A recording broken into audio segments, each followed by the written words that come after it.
So, you want to get into a Domane, but you don't quite have the money for the SL5. Well, here's the solution. The AL5.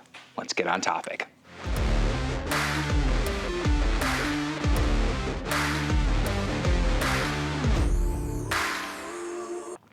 Hey everybody, it's Thomas with Get Out Arizona, and you are watching another great episode of Toolbox Topic Bike Showcase. And once again, I'm here at the Trek Bicycle Store in West Phoenix, Goodyear, Arizona, because it's where the cool kids hang out. And I'm here once again with my co-host Brandon Van Loob. And Brandon, how the hell are you? All right. Nice. If you guys noticed today, Brandon's got a little fanciness going on, a little wispy on his front hair. I don't know how it got there, but he's getting ready to go on vacation. He wants to look suave. He's going to go. It's called I woke up late. I don't want to be late. I got bedhead. So, as we alluded to in the introduction, this is the AL5, the Domane AL5. Yeah. And it comes in at $2,000. Now, the SL5 carbon fiber, its sibling, comes in at $3,500. So this is $1,500 less expensive. With not much of a sacrifice, just carbon materials. Yeah, as far as that goes. So if you're in the market for that endurance geometry that the Domane is known for, that classic endurance geometry, I'm going to let Brandon tell you why this might be a great option. Because, guys, $2,000, you got plenty of money left over to buy a helmet, pedals, maybe shoes for those pedals if you're freaking going with, clipless, set of gloves, maybe, a bib or some freaking biking shorts and everything like that. And I'd be hard pressed not to. I mean, if this is a 58, if this was a 56, I might have taken it home last week when they got these in. So, but Brandon, take it away. All right. Tell us how awesome this bike is. You alluded to that endurance geometry earlier. So if people are just now getting into looking at the Domane or the Amanda or Madone, this one is that one that's a little more stable, a little more upright, a little more comfortable, more of an all-day bike.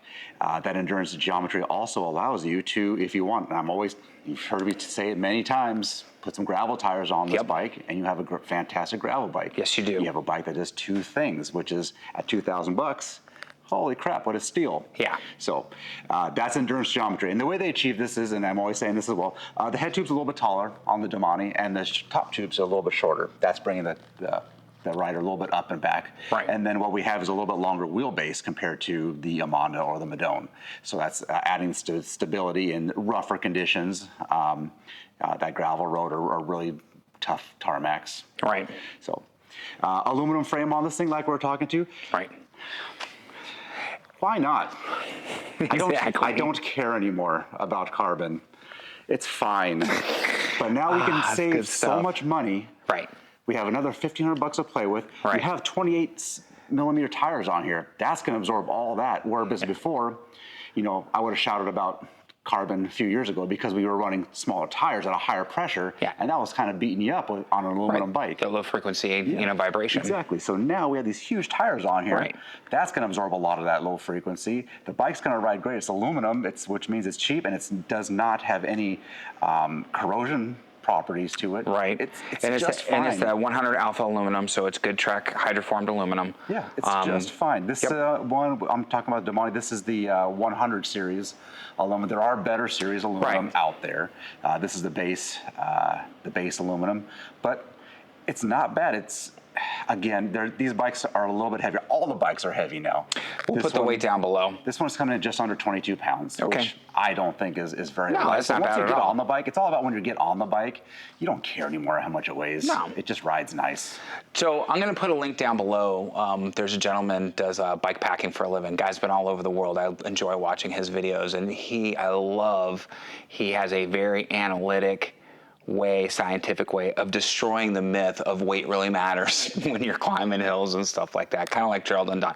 But I'll leave that link down below because when we're talking, we're not racing. We're not in the competitive world circuit or anything like that. Bikes. Yeah, for once, guys. Let's not categorize it into 8 different segments. Let's go out and have a good time. Yeah, exactly. New 105 7100 drivetrain this year. Right. 12-speed. Which is very nice. Awesome, right up there. Yes. 105. What do I always say? It's all a guy needs. That's it. Even though we ride more, this is really all you do need is the 105 group. We got hydraulic disc brakes, internal cable routing, and you can actually put 32 millimeter tires on here too. So if your roads were kind of rougher, or you rode a lot of canal paths and you're not necessarily worried about speed, plenty of room. And then you get that little extra cushion again. We are going to have an aluminum cockpit though. We're going to have aluminum handlebars and everything like that. So that leaves a little bit to be desired. Yeah. I do like to get fancy with that stuff. I got to admit, I like a nice looking, like a carbon cockpit that has a smooth nice and elegant saddle and post that kind of matches. Yeah. I enjoy that, and that's not being practical, I have to admit. It's just being fancy. Yeah, it I is like that sometimes. Yeah, absolutely. But again, when we're at a $2,000 price point, the money we're saving, instead of going with the SL5 or the SLR5 or 6, we now have money. Okay, so maybe after 90 days, the saddle doesn't feel quite right. Come in, sit on the ash seat and figure out where your sits bones are. You get a new saddle. You need to get a wider stance on the bars or something like that. This gives us that additional money. And buy another wheel set for this thing, a gravel wheel set. You could, and then you're not changing tires every time. You're just swapping out wheels.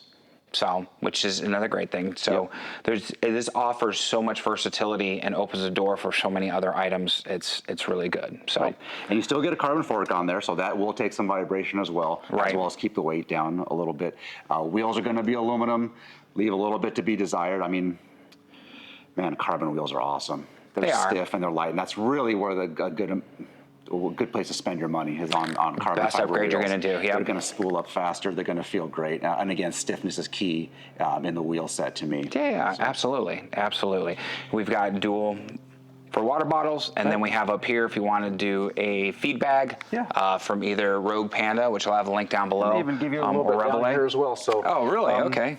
Maybe some light adventuring can be done on this guy, because you also have mounting points as well here for a rack. So some light adventuring. Still not up to checkpoint standards as far as versatility in bags is concerned, but we can also use this as a analog commuter as well if we wanted to for someone. Sure. So again, I don't mind that. This checks a lot of boxes for a lot of different riders. And if you have an entry-level road bike, that you've maybe had for a year and a half, 2 years, and you're like, hey, I think I'm ready, I want to upgrade. This is a great, without breaking the bank, this is a great option for upgrade. Absolutely, you'll have a great time on it. Yeah, beautiful color too. I love the way they did this green with the accents and everything like that.